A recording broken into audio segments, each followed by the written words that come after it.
Ticket ਨਾਲ ਕਿਸੇ ਦਾ ਸਿਆਸੀ ਕਰੀਅਰ ਜਾਂ ਟਿਕਟ ਨਾਲ ਕਿਸੇ ਦਾ ਕੱਦ ਨਹੀਂ ਬਣਾਇਆ ਜਾ ਸਕਦਾ। ਮੇਰੇ ਤੋਂ ਟਿਕਟ ਭਾਵੇਂ ਪਾਰਟੀ ਨੇ ਖੋਲੀ, ਪਰ ਮੇਰੇ ਕੰਮ ਮੇਰੇ ਤੋਂ ਕੋਈ ਨਹੀਂ ਖੋ ਸਕਦਾ।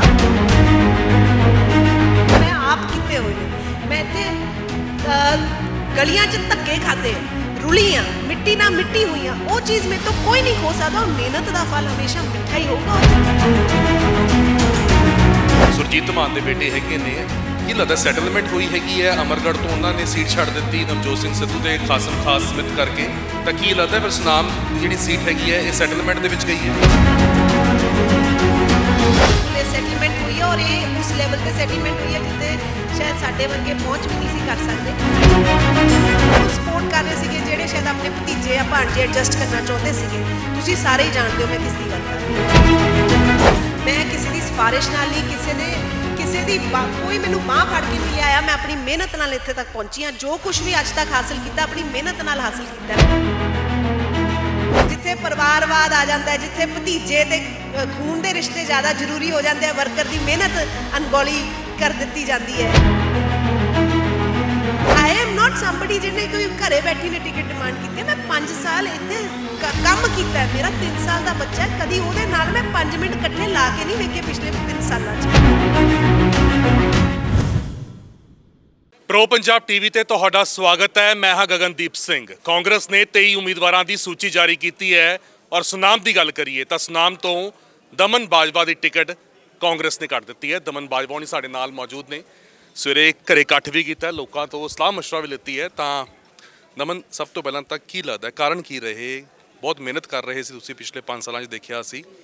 ਮਿਹਨਤ ਦਾ ਫਲ ਵੈਸੇ ਕਹਿੰਦੇ ਮਿੱਠਾ ਹੁੰਦਾ ਹੈ, ਇਹ ਮਿੱਠਾ ਫਲ ਕਿਹੋ ਜਿਹਾ ਦਿੱਤਾ? ਨਹੀਂ, ਮਿਹਨਤ ਦਾ ਫਲ ਦੇਖੋ ਮਿੱਠਾ ਹੀ ਹੁੰਦਾ ਹੈ। ਜਿਹੜੀਆਂ ਗੱਲਾਂ ਬਣੀਆਂ ਉਹ ਬਿਲਕੁਲ ਕਿਸੇ ਆਧਾਰ ਤੇ ਬਣੀਆਂ। ਬਿਲਕੁਲ ਮਿਹਨਤ ਦਾ ਫਲ ਮਿੱਠਾ ਹੈ। ਔਰ ਮੈਂ ਕੱਲ ਦੀ ਇਹ ਕਹਿ ਰਹੀ ਹਾਂ, ਟਿਕਟ ਨਾਲ ਕਿਸੇ ਦਾ ਸਿਆਸੀ ਕਰੀਅਰ ਜਾਂ ਟਿਕਟ ਨਾਲ ਕਿਸੇ ਦਾ ਕੱਦ ਨਹੀਂ ਬਣਾਇਆ ਜਾ ਸਕਦਾ। ਮੇਰੇ ਤੋਂ ਟਿਕਟ ਭਾਵੇਂ ਪਾਰਟੀ ਨੇ ਖੋਲੀ, ਪਰ ਮੇਰੇ ਕੰਮ ਮੇਰੇ ਤੋਂ ਕੋਈ ਨਹੀਂ ਖੋ ਸਕਦਾ। ਉਹ ਮੈਂ ਆਪ ਕੀਤੇ ਹੋਏ ਨੇ।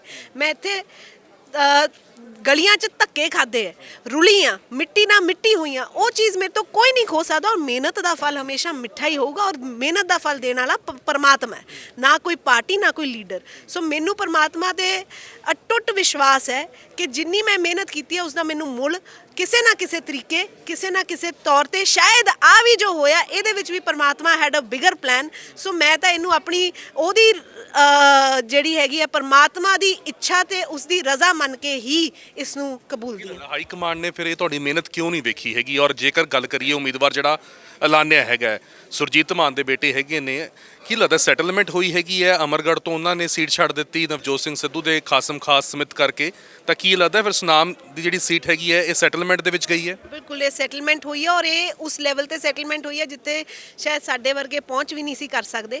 ਪਰ ਮੈਂ ਧੰਨਵਾਦੀ ਹਾਂ, ਸਾਡੇ ਬਹੁਤ ਸਾਰੇ ਲੀਡਰਸ ਐਸੇ ਨੇ, ਬਹੁਤ ਸਾਰੇ ਸਾਡੇ ਆਰਗੇਨਾਈਜੇਸ਼ਨਲ ਸਾਡੇ ਹੈਡਸ ਐਸੇ ਨੇ ਜਿਨ੍ਹਾਂ ਨੇ ਉੱਥੇ ਬਿਨਾਂ ਮੇਰੇ ਕਹੇ ਮੇਰੀ ਲੜਾਈ ਵੀ ਡਟ ਕੇ ਲੜੀ ਹੈ। ਪਰ ਠੀਕ ਹੈ, ਕਿਤੇ ਇੱਕ ਵੱਡੇ ਲੀਡਰ ਦੇ ਜਿੱਥੇ ਈਗੋ ਦੇ ਇਸ਼ੂਜ਼ ਆ ਗਏ, ਬਲੈਕਮੇਲ ਕਰਨ ਲੱਗ ਗਏ, ਤਾਂ ਉੱਥੇ ਮੈਨੂੰ ਲੱਗਦਾ ਕਿ ਹਾਈ ਕਮਾਂਡ ਵੀ ਕਿਤੇ ਮਜਬੂਰ ਹੋ ਗਈ। ਔਰ ਜਿਹੜੇ ਵੱਡੇ ਲੀਡਰ ਦੇ ਇਸ਼ੂਜ਼ ਆ ਗਏ ਸੀਗੇ? ਕੌਣ ਬਲੈਕਮੇਲ ਕਰਨ ਲੱਗ ਗਿਆ ਸੀ? ਸ਼ਾਇਦ ਇਹਨਾਂ ਨੂੰ ਸਪੋਰਟ ਕਰ ਰਹੇ ਸੀਗੇ ਜਿਹੜੇ ਸ਼ਾਇਦ ਆਪਣੇ ਭਤੀਜੇ ਜਾਂ ਭਾਣਜੇ ਐਡਜਸਟ ਕਰਨਾ ਚਾਹੁੰਦੇ ਸੀਗੇ। ਤੁਸੀਂ ਸਾਰੇ ਹੀ ਜਾਣਦੇ ਹੋ ਮੈਂ ਕਿਸ ਦੀ ਗੱਲ ਕਰ ਰਹੀ ਹਾਂ। ਸੋ ਉੱਥੇ ਫਿਰ ਹਾਈ ਕਮਾਂਡ ਨੂੰ ਵੀ ਮਜਬੂਰ ਹੋ ਕੇ ਫੈਸਲਾ ਲੈਣਾ ਪਿਆ, ਜੋ ਮੈਨੂੰ ਪਤਾ ਲੱਗਾ। ਤਾਂ ਕੋਈ ਗੱਲ ਨਹੀਂ, it is not N issue. ਕਿਸੇ ਦਾ ਭਤੀਜਾ ਹੋਣਾ ਜਾਂ ਕਿਸੇ ਦਾ ਭਾਂਜਾ ਹੋਣਾ ਇਜ਼ ਨੋ ਕੁਆਲੀਫਿਕੇਸ਼ਨ। ਅਖੀਰ 'ਚ ਵੋਟਾਂ ਤਾਂ ਲੋਕਾਂ ਨੇ ਪਾਣੀਆਂ ਤੇ ਲੋਕੀ ਜਵਾਬ ਦੇਣਗੇ। ਆਣ ਤਾਂ ਸਹੀ ਚੋਣ ਮੈਦਾਨ 'ਚ। ਚੰਨੀ ਵੀ ਉਰੇ ਆਏ ਸੀਗੇ, ਤਾਂ ਕੀ ਲੱਗਦਾ ਚੰਨੀ ਉਹਨਾਂ ਨੇ ਸਾਥ ਨਹੀਂ ਦਿੱਤਾ ਜਾਂ ਚੰਨੀ ਉਹਨਾਂ ਨੇ ਕੋਸ਼ਿਸ਼ ਕੀਤੀ ਪਰ ਚੱਲੀ ਨਹੀਂ, ਵਾਹ ਨਹੀਂ ਉਹਨਾਂ ਦੀ ਪਈ? ਨਹੀਂ ਜੀ, ਮੈਂ ਦੇਖੋ ਜਿਸ ਦਿਨ ਤੋਂ ਸਿਆਸਤ ਵਿੱਚ ਆਈ ਹਾਂ, ਮੈਂ ਕਿਸੇ ਦੀ ਸਿਫਾਰਿਸ਼ ਨਾਲ ਨਹੀਂ, ਕਿਸੇ ਦੀ ਕੋਈ ਮੈਨੂੰ ਬਾਂਹ ਫੜ ਕੇ ਨਹੀਂ ਲਿਆਇਆ। ਮੈਂ ਆਪਣੀ ਮਿਹਨਤ ਨਾਲ ਇੱਥੇ ਤੱਕ ਪਹੁੰਚੀ ਹਾਂ। ਜੋ ਕੁਝ ਵੀ ਅੱਜ ਤੱਕ ਹਾਸਲ ਕੀਤਾ ਆਪਣੀ ਮਿਹਨਤ ਨਾਲ ਹਾਸਲ ਕੀਤਾ। ਬਟ ਤੁਸੀਂ ਚੰਨੀ ਜੀ ਦੀ ਗੱਲ ਕੀਤੀ ਹੈ, ਚੰਨੀ ਜੀ ਨੇ ਮੈਨੂੰ ਆਊਟਰਾਈਟਲੀ ਸਪੋਰਟ ਕੀਤਾ ਹੈ। ਉੱਪਰ ਵੀ ਮੇਰੀ ਲੜਾਈ ਲੜੀ, ਹਾਈ ਕਮਾਂਡ ਨਾਲ ਵੀ ਮੇਰੀ ਲੜਾਈ ਲੜੀ। ਪਰ ਮੈਂ ਉਹੀ ਕਿਹਾ ਨਾ, ਜਿੱਥੇ ਵੱਡੇ ਲੀਡਰਾਂ ਦੀ ਸਮਝੌਤੇ ਹੋ ਜਾਂਦੇ ਹੈ, ਜਿੱਥੇ ਪਰਿਵਾਰਵਾਦ ਆ ਜਾਂਦਾ ਹੈ, ਜਿੱਥੇ ਭਤੀਜੇ ਤੇ ਖੂਨ ਦੇ ਰਿਸ਼ਤੇ ਜ਼ਿਆਦਾ ਜ਼ਰੂਰੀ ਹੋ ਜਾਂਦੇ ਆ, ਵਰਕਰ ਦੀ ਮਿਹਨਤ ਅਣਗੌਲੀ ਕਰ ਦਿੱਤੀ ਜਾਂਦੀ ਹੈ, ਤਾਂ ਉੱਥੇ ਫਿਰ ਹੁਣ ਉੱਥੇ ਤਾਂ ਕਿਸੇ ਦੀ ਵਾਹ ਨਹੀਂ ਚੱਲਦੀ। ਇਹੀ ਕਾਰਨ ਰਿਹਾ ਕਿ ਦਮਨ ਬਾਜਵਾ, ਹਰਮਨ ਬਾਜਵਾ ਹੋਣੀ ਸਿੱਧੂ ਦੇ ਕੋਲ ਜਾ ਕੇ ਨਹੀਂ ਮਿਲੇ, ਉਹਨਾਂ ਨਾਲ ਨੇੜਤਾ ਨਹੀਂ ਸੀਗੀ, ਤਾਂ ਇਸੇ ਕਰਕੇ ਅੱਜ ਇਹ ਤੁਹਾਨੂੰ ਦਿਨ ਦੇਖਣਾ ਪਿਆ? ਜੀ ਬਿਲਕੁਲ ਨਹੀਂ, ਮਿਲੇ ਜਾਂ ਨਹੀਂ ਮਿਲੇ, ਦੇਖੋ ਸਾਡੇ ਪਾਰਟੀ ਦੇ ਪ੍ਰਧਾਨ ਨੇ, ਔਰ ਜਦ ਤੱਕ ਮੈਂ ਕਾਂਗਰਸ ਪਾਰਟੀ ਵਿੱਚ ਹਾਂ ਤੇ ਉਹ ਮੇਰੇ ਪ੍ਰਧਾਨ ਰਹਿਣਗੇ, and with all due respect. But ਹਾਂ, ਠੀਕ ਹੈ ਅਸੀਂ ਮੈਨੂੰ ਪਤਾ ਸੀਗਾ ਕਿ ਸ਼ਾਇਦ ਜੇ ਮੈਂ 3-4 ਮਹੀਨੇ ਪਹਿਲਾਂ ਤੋਂ ਮੈਨੂੰ ਇਹ ਸਾਰੇ ਪਲੈਨਿੰਗ ਦਾ ਪਤਾ ਸੀ ਜੇ ਮੈਂ ਜਾ ਕੇ ਕੋਈ ਮਿਹਨਤ ਕਰਦੀ ਤਾਂ ਹੋ ਸਕਦਾ ਹੈ ਕਿ ਰਿਜ਼ਲਟ ਕੁਝ ਅਦਰਵਾਈਜ਼ ਹੁੰਦਾ ਬਟ ਮੈਂ ਆਪਣੇ ਕੰਮ ਦੇ ਉੱਪਰ ਯਕੀਨ ਕੀਤਾ ਸੀਗਾ ਮੈਨੂੰ ਆਪਣੇ ਕੰਮ ਤੇ ਹੀ ਵਿਸ਼ਵਾਸ ਸੀਗਾ ਤੇ ਮੈਨੂੰ ਲੱਗਦਾ ਸੀਗਾ ਕਿ ਕਿਸੇ ਦੀ ਮਿਹਨਤ ਕਰਨ ਨਾਲੋਂ ਜਿਹੜਾ ਅਸਲੀ ਕੰਮ ਹੈ ਜਿਹੜਾ ਗਰਾਊਂਡ ਤੇ ਕੰਮ ਹੈ ਉਹ ਕਰਨਾ ਜ਼ਿਆਦਾ ਜ਼ਰੂਰੀ ਹੈ ਉਸ ਦੀ ਅਹਿਮੀਅਤ ਹੋਊਗੀ ਬਟ ਆਈ ਵਾਸ ਰੋਂਗ ਕਈ ਥਾਵਾਂ ਤੇ ਮਿਹਨਤ ਸਿੱਧੂ ਹੁਣੀ ਬਾਰ-ਬਾਰ ਇਹ ਜ਼ਿਕਰ ਕਰ ਰਹੇ ਸੀ ਕਹਿੰਦੇ ਇਸ ਵਾਰ ਵਿਨੇਬਿਲਟੀ ਦੇਖੀ ਜਾਊਗੀ ਸਰਵੇਜ਼ ਹੋਣਗੇ ਜੇ ਵਿਨੇਬਿਲਟੀ ਹੋਊਗੀ ਤਾਂ ਹੀ ਸੀਟ ਦਿੱਤੀ ਜਾਊਗੀ ਤੁਸੀਂ ਪਿਛਲੀ ਵਾਰ ਇਹ ਸੀਟ ਨਹੀਂ ਕੱਢ ਸਕੇ ਸੀਗੇ ਤਾਂ ਲੱਗਦਾ ਕਿ ਉਸੇ ਕਰਕੇ ਇਹ ਫੈਸਲਾ ਲਿੱਤਾ ਉਹਨਾਂ ਨੇ ਉੱਥੇ ਹੀ ਦੁੱਖ ਹੁੰਦਾ ਨਾ ਕਿ ਸਿੱਧੂ ਸਾਹਿਬ ਤਾਂ ਇਹ ਵੀ ਕਹਿ ਰਹੇ ਸੀਗੇ ਕਿ ਮੈਂ ਕਿਸੇ ਦੇ ਮੁੰਡੇ ਨੂੰ ਟਿਕਟ ਨਹੀਂ ਲੈਣ ਦਿੰਦਾ ਮੈਂ ਕਿਸੇ ਦੇ ਭਤੀਜੇ ਨੂੰ ਟਿਕਟ ਨਹੀਂ ਲੈਣ ਦਿੰਦਾ ਮੈਂ ਆਪਣੇ ਮੁੰਡੇ ਨੂੰ ਨਹੀਂ ਟਿਕਟ ਮੰਗਦਾ ਤੇ ਫਿਰ ਸਮਿਤ ਸਿੰਘ ਕੌਣ ਨੇ ਮੈਂ ਤਾਂ ਅੱਜ ਤੱਕ ਕਦੀ ਸਮਿਤ ਸਿੰਘ ਦਾ ਨਾਮ ਵੀ ਨਹੀਂ ਸੁਣਿਆ ਤੇ ਅਮਰਗੜ੍ਹ ਵਰਗੀ ਸੀਟ ਜਿੱਥੇ ਹੋਰ ਸਾਡੇ ਬਹੁਤ ਯੂਥ ਦੇ ਨੌਜਵਾਨ ਟਰਾਈ ਕਰ ਰਹੇ ਸੀ ਗੁਰਜੋਤ ਢੀਂਡਸਾ ਜੀ ਨੇ ਜਿਨ੍ਹਾਂ ਨੇ ਮਿਹਨਤ ਕੀਤੀ ਹੈ ਪ੍ਰਿਤਪਾਲ ਬਡਲਾ ਜੀ ਨੇ ਇੱਕ ਨੌਜਵਾਨ ਲੜਕੀ ਹੈ ਜਿਹੜੀ ਉੱਥੇ ਮਿਹਨਤ ਕਰ ਰਹੀ ਹੈ ਐਂਡ ਈਵਨ ਉੱਥੇ ਜਦ ਸਿਟਿੰਗ ਐਮਐਲਏ ਸੀਗਾ ਤਾਂ ਇਹ ਤਾਂ ਓਬਵੀਅਸਲੀ ਇੱਕ ਕਲੀਅਰ ਕੱਟ ਸਮਝੌਤਾ ਹੈ ਆਪਣੇ ਭਤੀਜਿਆਂ ਨੂੰ ਐਡਜਸਟ ਕਰਨ ਦਾ ਕਿ ਤੁਸੀਂ I scratch your back and you scratch mine ਤੁਸੀਂ ਉਹ ਸੀਟ ਛੱਡ ਦਿਓ ਤੁਹਾਨੂੰ ਨਵੀਂ ਸੀਟ ਤੇ ਐਡਜਸਟ ਕਰਾਂਗੇ ਤੇ ਮੈਂ ਆਪਣਾ ਭਤੀਜਾ ਇੱਥੇ ਐਡਜਸਟ ਕਰਨਾ ਹੈ ਸੋ ਪ੍ਰੋਬਲਮ ਇਹੀ ਹੈ ਨਾ ਕਿ ਕੈਮਰੇ ਅੱਗੇ ਕਹਿਣਾ ਬਿਆਨਬਾਜ਼ੀ ਕਰਨੀ ਅੱਡ ਹੈ ਉਸਨੂੰ ਜਦੋਂ ਆਪਣੇ ਤੇ ਪੈਂਦੀ ਹੈ ਤਾਂ ਹਰ ਕੋਈ ਆਪਣੇ ਪਰਿਵਾਰ ਨੂੰ ਹੀ ਪਹਿਲਾਂ ਪ੍ਰਾਇੋਰਟੀ ਦਿੰਦਾ ਹੈ ਵਰਕਰ ਨਾਲੋਂ ਔਰ ਮਿਹਨਤ ਨਾਲੋਂ ਸੋ ਵਿਨੇਬਿਲਟੀ ਵਾਸ ਨੋ criteria ਵਿਨੇਬਿਲਟੀ this time has never been the criteria this time everybody has gone after ਜਿਹੜੀ ਉਹਨਾਂ ਨੂੰ ਜਿਹੜੀ ਵੀ ਸੂਟੇਬਿਲਟੀ ਜ਼ਿਆਦਾ ਦੇਖੀ ਗਈ ਹੈ than winnability in this choice of tickets otherwise there are so many seats where we can see ਕਿ ਜਿਹੜੇ ਕੈਂਡੀਡੇਟਸ ਆਰ ਕਲੀਅਰ ਕੱਟ ਜਿਹੜੇ ਨਹੀਂ ਉੱਥੋਂ ਸੀਟ ਕੱਢ ਰਹੇ ਉਹਨਾਂ ਨੂੰ ਦਿੱਤੀ ਗਈ ਹੈ ਸੋ ਔਰ ਸੁਨਾਮ ਨੂੰ ਤਾਂ ਪਹਿਲੇ ਦਿਨੋਂ ਹੀ ਹਾਈ ਕਮਾਂਡ ਇੱਕ ਹਾਰੀ ਹੋਈ ਸੀਟ ਕੰਸੀਡਰ ਕਰਕੇ ਚੱਲਦੀ ਹੈ ਸੋ ਠੀਕ ਹੈ it is their thinking but like I said ਮੇਰੀ ਮਿਹਨਤ ਮੇਰੇ ਤੋਂ ਕੋਈ ਨਹੀਂ ਲੈ ਸਕਦਾ ਤੇ ਮੈਂ ਤਾਂ ਆਪਣੀ ਮਿਹਨਤ ਕਰਕੇ ਇੱਥੇ ਖੜੀ ਹਾਂ ਆਪਣੇ ਆ ਭੈਣ ਭਰਾਵਾਂ ਦੇ ਪਿਆਰ ਕਰਕੇ ਖੜੀ ਹਾਂ ਸੋ ਨੋਬਡੀ ਕੈਨ ਟੇਕ ਦੈਟ ਅਵੇ ਫਰੋਮ ਮੀ ਪ੍ਰਿੰਕਾ ਗਾਂਧੀ ਹਾਲਾਂਕਿ ਉੱਤਰ ਪ੍ਰਦੇਸ਼ ਦੇ ਵਿੱਚ ਨਾਰਾ ਦੇ ਰਹੇ ਨੇ ਲੜਕੀ ਹੂੰ ਲੜ ਸਕਤੀ ਹੂੰ ਬਹੁਤ ਸਾਰੇ ਉਹਨਾਂ ਨੇ ਮਹਿਲਾਵਾਂ ਨੂੰ ਮੈਦਾਨ ਦੇ ਵਿੱਚ ਉਤਾਰਿਆ ਪਰ ਪੰਜਾਬ ਦੀ ਜੇਕਰ ਅਸੀਂ ਗੱਲ ਕਰੀਏ ਪਹਿਲਾਂ 86 ਉਮੀਦਵਾਰਾਂ ਦੀ ਸੂਚੀ ਆਈ ਔਰ 23 ਹੁਣ 109 ਉਮੀਦਵਾਰਾਂ ਦੇ ਵਿੱਚ ਮੈਨੂੰ ਲੱਗਦਾ 10 ਕੀ ਮਹਿਲਾਵਾਂ ਨੂੰ ਸੀਟ ਦਿੱਤੀ ਗਈ ਹੈ all of them are seasoned politicians ਕੋਈ ਕਿਸੇ ਦੀ ਵੱਡੇ ਲੀਡਰ ਦੀ ਨੂੰਹ ਹੈ ਤੇ ਕੋਈ ਪਹਿਲਾਂ ਤੋਂ ਕਈ ਚੋਣਾਂ ਲੜ ਚੁੱਕੇ ਨੇ ਜੋ ਕੋਈ ਪਹਿਲਾਂ ਕੈਬਨਿਟ ਮਿਨਿਸਟਰ ਰਿਹਾ ਨਵੀਂ ਕੁੜੀ ਕੌਣ ਹੈ who is there under the age of 45 so these things they seem like a farce at times ਸਾਨੂੰ ਇਹ ਲੱਗਦਾ ਹੈ ਕਿ ਸ਼ਾਇਦ ਕਈ ਵਾਰੀ ਲੀਡਰਸ਼ਿਪ ਇਹ ਗੱਲਾਂ ਸਿਰਫ ਪਬਲਿਸਿਟੀ ਸਟੰਟ ਵਾਸਤੇ ਯੂਜ਼ ਕਰਦੇ ਆ ਐਂਡ ਜਦੋਂ ਉਹਨੂੰ ਜ਼ਮੀਨੀ ਤੌਰ ਤੇ ਉਸ ਨੂੰ ਪ੍ਰੈਕਟਿਸ ਵਿੱਚ ਲਿਆਣਾ ਹੈ ਹਰ ਸੀਟ ਜਿੱਤਣ ਵਾਸਤੇ ਤਾਂ ਨਹੀਂ ਦਿੱਤੀ ਜਾਂਦੀ ਇੱਕ ਕੋਈ ਸੀਟਾਂ ਮੈਸੇਜ ਦੇਣ ਵਾਸਤੇ ਵੀ ਦਿੱਤੀਆਂ ਜਾਂਦੀਆਂ ਸੋ Sunam could have been one of those seats and I am not somebody ਜਿਹਨੇ ਕੋਈ ਘਰੇ ਬੈਠੀ ਨੇ ਟਿਕਟ ਡਿਮਾਂਡ ਕੀਤੀ ਹੈ ਮੈਂ 5 ਸਾਲ ਇੱਥੇ ਕੰਮ ਕੀਤਾ ਹੈ ਮੇਰਾ 3 ਸਾਲ ਦਾ ਬੱਚਾ ਹੈ ਕਦੀ ਉਹਦੇ ਨਾਲ ਮੈਂ 5 ਮਿੰਟ ਇਕੱਠੇ ਲਾ ਕੇ ਨਹੀਂ ਵੇਖੇ ਪਿਛਲੇ 3 ਸਾਲਾਂ 'ਚ ਟਿਲ ਦ ਡੇਟ ਮੇਰਾ ਬੇਟਾ 11 ਜੁਲਾਈ 2018 ਨੂੰ ਪੈਦਾ ਹੋਇਆ ਸੀ 7 ਜੁਲਾਈ ਤੱਕ 2018 ਨੂੰ ਮੈਂ ਆਪਣੇ I was on my feet working in the field and ਜਿੱਦਣ ਮੇਰੇ 11 ਜੁਲਾਈ ਨੂੰ ਮੇਰਾ ਸਿਜ਼ੇਰੀਅਨ ਆਪਰੇਸ਼ਨ ਨਾਲ ਬੇਟਾ ਹੋਇਆ ਤੇ 31 ਜੁਲਾਈ ਨੂੰ I was on the stage so that is the dedication with which we have been working on the field but we feel sad ਕਿ ਮੈਨੂੰ ਨਹੀਂ there were so many other capable women there was Nimisha Mehta who had worked in Garshankar there is Pritpal Badla who's working in Amargarh there are so many other women around who could have been adjusted but ਨਹੀਂ ਪਰਿਵਾਰਵਾਦ ਹਾਵੀ ਹੋ ਗਿਆ ਆਪਣੀਆਂ ਈਗੋਜ਼ and politics ਜ਼ਿਆਦਾ ਹਾਵੀ ਹੋ ਗਈ cadre ਔਰ ਨੌਜਵਾਨਾਂ ਦੀ ਮਿਹਨਤ ਅਣਗੌਲੀ ਕਰ ਦਿੱਤੀ ਗਈ ਭਾਵੁਕ ਵੀ ਹੋਏ ਅੱਜ ਅਸੀਂ ਦੇਖਿਆ ਹਰਮਨ ਹੁਣੀ ਵੀ ਭਾਵੁਕ ਹੋ ਰਹੇ ਸੀ ਤੁਸੀਂ ਵੀ ਹੋ ਰਹੇ ਸੀ ਹਰ ਇੱਕ ਇੱਥੇ ਜਿਹੜੇ ਲੋਕ ਪਹੁੰਚੇ ਸੀ ਉਹਨਾਂ ਦੀ ਅੱਖਾਂ ਦੇ ਵਿੱਚ ਹੰਝੂ ਨਜ਼ਰ ਆ ਰਿਹਾ ਸੀਗਾ ਕੀ ਲੱਗਦਾ ਇਹ ਪਿਆਰ ਹੀ ਹੈਗਾ ਜਿਹੜਾ ਅੱਜ ਉਹਨਾਂ ਨੂੰ ਇੱਥੇ ਖਿੱਚ ਲਿਆ ਔਰ ਹੁਣ ਅੱਗੇ ਕੀ ਫੈਸਲਾ ਲੈ ਰਹੇ ਹੈਗੇ ਹੋ ਪਾਰਟੀ 'ਚ ਹੀ ਰਹਿਣਾ ਹੈਗਾ ਜਾਂ ਫਿਰ ਆਜ਼ਾਦ ਤੌਰ ਦੇ ਉੱਤੇ ਉਮੀਦਵਾਰ ਵਜੋਂ ਜਿਹੜੀ ਇਹ ਚੋਣ ਲੜਨੀ ਕਿਉਂਕਿ ਬਹੁਤ ਸਾਰੇ ਲੋਕ ਇਹੀ ਕਹਿ ਰਹੇ ਨੇ ਕਿ ਤੁਸੀਂ ਲੜੋ ਅਸੀਂ ਤੁਹਾਡੇ ਨਾਲ ਖੜੇ ਬਿਲਕੁਲ ਦੇਖੋ ਇਹ ਫੈਸਲੇ ਅੱਜ ਹਰ ਕੋਈ ਭਾਵਕ ਵੀ ਹੈ ਅੱਜ ਜਿਹੜਾ ਬੰਦਾ ਜਿਹੜੇ ਬੰਦੇ ਨਾਲ ਅਸੀਂ ਜੁੜੇ ਹੋਏ ਹਾਂ ਅਸੀਂ ਕਦੀ ਕੋਈ ਸਿਆਸੀ ਰਿਸ਼ਤਾ ਕਿਸੇ ਨਾਲ ਨਹੀਂ ਰੱਖਿਆ we have always connected with people of Sunam like our family like our own ਤੇ ਉਹ ਰਿਸ਼ਤਾ ਹਮੇਸ਼ਾ ਰਹਿੰਦੀ ਜ਼ਿੰਦਗੀ ਤੱਕ ਰਹੂਗਾ ਪਰਮਾਤਮਾ ਮਿਹਰ ਕਰੇ ਲੰਬੀ ਉਮਰ ਬਖਸ਼ੇ ਇਹ ਜਿੰਨੀ ਦੇਰ ਦਾਮਨ ਬਾਜਵਾ ਦੇ ਸਾਹ ਚੱਲਣਗੇ ਮੇਰਾ ਸੁਨਾਮ ਸ਼ਹੀਦ ਊਧਮ ਸਿੰਘ ਵਾਲੇ ਨਾਲ ਰਿਸ਼ਤਾ ਇਸੇ ਤਰੀਕੇ ਰਹੂਗਾ ਮੇਰਾ ਦਫ਼ਤਰ ਮੇਰਾ ਘਰ ਇਸੇ ਤਰੀਕੇ ਇੱਥੇ ਰਹੂਗਾ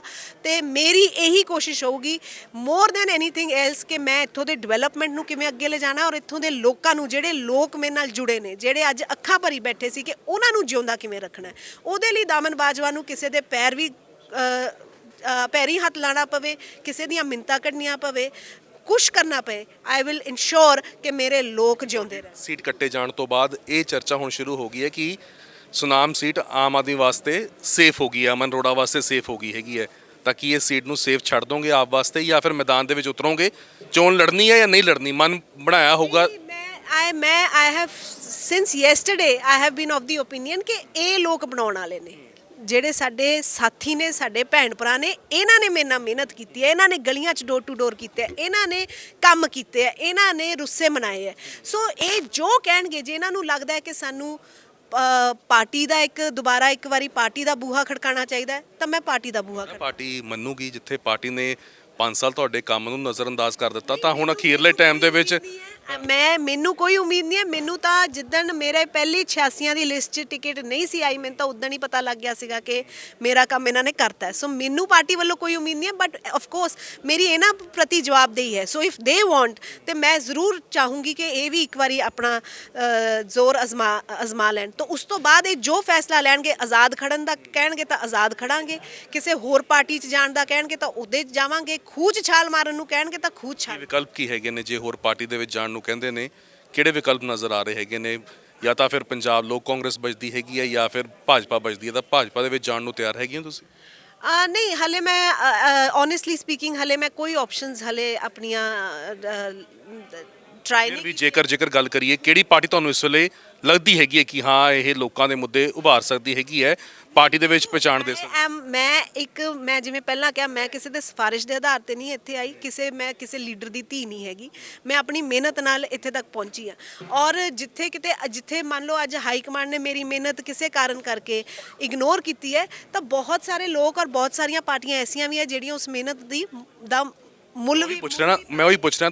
ਜਦੋਂ ਤੁਸੀਂ ਕਿਹਾ ਕਿ 86 ਦੇ ਵਿੱਚ ਨਾਮ ਨਹੀਂ ਆਇਆ ਸੀ, ਉਦੋਂ ਹੀ ਤੁਹਾਨੂੰ ਲੱਗ ਰਿਹਾ ਸੀ, ਤਾਂ ਉਦੋਂ ਹੀ ਕੁਛ ਨਾ ਕੁਛ ਸੋਚਣਾ ਸ਼ੁਰੂ ਕਰ ਦਿੱਤਾ ਹੋਊਗਾ, ਬੰਦਾ ਤਿਆਰੀ ਕਰਨੀ ਸ਼ੁਰੂ ਕਰ ਦਿੰਦਾ, ਹੱਥ ਪੈਰ ਮਾਰਨੇ ਸ਼ੁਰੂ ਕਰ ਦਿੰਦਾ। ਕਿਹੜੀ ਪਾਰਟੀ ਤੁਹਾਨੂੰ ਲੱਗਦੀ ਹੈ ਕਿ ਤੁਹਾਡੀ ਇਸ ਮਿਹਨਤ ਦਾ ਮੁੱਲ ਪਾ ਸਕਦੀ ਹੈਗੀ ਹੈ? ਕੋਈ 2-3 ਪਾਰਟੀਆਂ ਦਾ ਤੁਸੀਂ ਸ਼ਾਰਟਲਿਸਟ ਕੀਤੀਆਂ ਹੋਣਗੀਆਂ? ਨਹੀਂ, ਬਿਲਕੁਲ ਜੀ, ਅਸੀਂ ਹਾਲੇ ਤੱਕ ਕੁਛ ਨਹੀਂ ਇੱਦਾਂ ਦਾ ਮੈਂ ਕੋਈ ਸ਼ਾਰਟਲਿਸਟ ਕੀਤਾ। I am waiting for my ਜਿਹੜੇ ਮੇਰੇ ਸਾਥੀ ਨੇ ਇਹ ਕੀ ਕਹਿੰਦੇ ਆ, ਜੋ ਇਹ ਕਹਿਣਗੇ ਮੈਂ ਉਵੇਂ ਕਰੂੰਗੀ। And we are yet to take any decision, we have not taken any decision. I am not one of those people ਕਿ ਇੱਧਰੋਂ ਕਾਂਗਰਸ ਦੀ ਟਿਕਟ ਕੱਢੀ ਤੇ ਦੂਜੀ ਪਾਰਟੀ ਦਾ ਨਾਲ ਹੀ ਸਰੋਪਾ ਗੱਲ 'ਚ ਇਸ ਵਾਰ ਕਿਸਾਨਾਂ ਦੀ ਪਾਰਟੀ ਦਾ ਵੀ ਇੱਕ ਚਾਂਸ ਹੈਗਾ? ਮੇਰੇ ਨਹੀਂ, ਮੈਂ ਦੇਖੋ ਆਜ਼ਾਦ ਲੜਨ ਨੂੰ ਕਹਿਣਗੇ ਆਜ਼ਾਦ ਲੜਾਂਗੇ, ਜੇ ਕਹਿਣਗੇ ਕਿ ਆਪਾਂ ਕੁਝ ਹੋਰ ਟਰਾਈ ਕਰਨਾ ਹੈ, ਦੇਰ ਆਰ ਸਮ ਅਦਰ ਆਪਸ਼ਨਸ, ਜਾਂ ਜੋ ਵੀ ਇਹ ਕਹਿਣਗੇ। ਪਾਰਟੀ 'ਚ ਰਹਿਣਾ ਕਿ ਨਹੀਂ ਰਹਿਣਾ, ਇਹ ਮਨ ਬਣਾਇਆ ਕਿ ਨਹੀਂ ਬਣਾਇਆ? ਨਹੀਂ, ਹਜੇ ਮੈਂ ਕੁਝ ਨਹੀਂ ਬਣਾਇਆ, ਹਜੇ ਤਾਂ ਕੱਲ ਲਿਸਟ ਆਈ ਹੈ ਐਂਡ ਟੁਡੇ ਅਸੀਂ ਇਹ ਮੀਟਿੰਗ ਸ਼ਡਿਊਲ ਕੀਤੀ ਹੋਈ ਸੀਗੀ। ਸੋ ਹਜੇ ਤਾਂ ਇਹਨਾਂ ਸਾਰਿਆਂ ਨੂੰ ਮਿਲ ਕੇ ਇੱਕ ਵਾਰੀ I have to get back ਮੇਰਾ ਚੋਣ ਲੜੋਗੇ, ਇਹ ਨਹੀਂ ਤੈਅ ਹੈਗਾ ਕਿ ਕਿਹੜੀ ਪਾਰਟੀ ਹੋਊਗੀ ਜਾਂ ਆਜ਼ਾਦ ਹੋਊ? ਬਿਲਕੁਲ ਮੈਦਾਨ ਦੇ ਵਿੱਚ ਪੱਕਾ ਉਤਰੋਗੇ? ਮੈਦਾਨ 'ਚ ਤਾਂ ਮੈਂ ਹੈਗੀ ਆ। ਮੈਂ ਤੁਹਾਨੂੰ ਦੱਸਿਆ ਮੇਰਾ ਟੀਚਾ ਸੁਨਾਮ ਉਦਮ ਸਿੰਘ ਵਾਲੇ ਦੀ ਡਿਵੈਲਪਮੈਂਟ ਹੈ। ਉਹ ਮੈਨੂੰ ਚੋਣ ਲੜਨੀ ਪਏ, ਕਿਸੇ ਪਾਰਟੀ 'ਚੋਂ ਲੜਨੀ ਪਏ, ਆਜ਼ਾਦ ਲੜਨੀ ਪਏ, ਕੁਛ ਮਰਜ਼ੀ ਕਰਨਾ ਪਏ, ਆਈ ਐਮ ਐਕਟਿਵ। ਆਖਿਰ ਦੇ ਵਿੱਚ ਕੀ ਕਹਿਣਾ ਚਾਹੁੰਦੇ ਹੋ ਹਾਈ ਕਮਾਂਡ ਨੂੰ? ਹਾਈ ਕਮਾਂਡ ਨੂੰ ਚੁਣੌਤੀ ਦੇ ਰਹੇ ਹੋ, ਫਿਰ ਤਿਆਰ ਹੋ ਜਾਓ, ਦਮਨ ਬਾਜਵਾ ਫੇਰ ਆ ਰਹੀ ਹੈਗੀ। ਮੇਰੀ ਉਨੀ ਔਕਾਤ ਨਹੀਂ ਕਿ ਮੈਂ ਕਿਸੇ ਨੂੰ ਵੀ ਚੁਣੌਤੀ ਦੇਵਾਂ। ਔਰ ਦੇਖੋ, ਚੁਣੌਤੀ ਦੇਣ ਵਾਲਾ ਜਾਂ ਚੁਣੌਤੀਆਂ ਪੁਗਾਉਣ ਵਾਲਾ ਪਰਮਾਤਮਾ ਹੈ, ਤੇ ਮੈਂ ਮਿਹਨਤ ਕੀਤੀ ਹੈ, ਇਹਦੇ 'ਚ ਕੋਈ ਦੋ ਰਾਏ ਨਹੀਂ। ਇਸ ਦੇ ਉਮੀਦਵਾਰ ਨੂੰ ਕੀ ਸਨੇਹ ਹੈ ਤੁਹਾਡਾ? ਆਲ ਦ ਬੈਸਟ, ਬਟ ਮੈਨੂੰ ਇਹ ਲੱਗਦਾ ਕਿ ਸਾਡੇ ਇੱਥੇ ਦੇ ਕਾਂਗਰਸ ਵਰਕਰਸ ਨਾਲ, ਕਾਂਗਰਸ ਪਾਰਟੀ ਨਾਲ ਇੱਕ ਬਹੁਤ ਵੱਡਾ ਧੱਕਾ ਕੀਤਾ ਹਾਈ ਕਮਾਂਡ ਨੇ। ਬਹੁਤ ਧੰਨਵਾਦ ਗੱਲਬਾਤ ਰਹੀ। ਤਾਂ ਦਮਨ ਬਾਜਵਾ ਕਹਿ ਰਹੇ ਨੇ ਕਿ ਮੈਦਾਨ ਦੇ ਵਿੱਚ ਉਤਰਾਂਗੀ, ਪਾਰਟੀ ਅਜੇ ਕਿਹੜੀ ਹੋਊਗੀ ਉਹ ਲੋਕਾਂ ਨੇ ਤੈਅ ਕਰਨਾ ਹੈ। ਇੱਕ ਵਾਰ ਹਾਈ ਕਮਾਂਡ ਦੇ ਨਾਲ ਵੀ ਜਾ ਕੇ ਗੱਲਬਾਤ ਹੋਊਗੀ, ਤਾਂ ਦੇਖਣਾ ਹੋਊਗਾ ਕਿ ਹੁਣ ਆਉਣ ਵਾਲੇ ਦਿਨਾਂ ਦੇ ਵਿੱਚ ਦਮਨ ਬਾਜਵਾ ਹੋਣੀ ਕਿਹੜੀ ਪਾਰਟੀ ਤੋਂ ਜਾਂ ਫਿਰ ਆਜ਼ਾਦ ਉਮੀਦਵਾਰ ਦੇ ਤੌਰ ਦੇ ਉੱਤੇ ਮੈਦਾਨ ਦੇ ਵਿੱਚ ਉਤਰਦੇ ਨੇ, ਔਰ 10 ਮਾਰਚ ਨੂੰ ਫਿਰ ਨਤੀਜੇ ਕੀ ਆਉਂਦੇ ਨੇ। ਕੈਮਰਾਮੈਨ ਗੁਰਸ਼ਰਨ ਚੀਮਾ ਦੇ ਨਾਲ ਗਗਨਦੀਪ ਸਿੰਘ, ਪ੍ਰੋ ਪੰਜਾਬ ਟੀਵੀ, ਸੁਨਾਮ।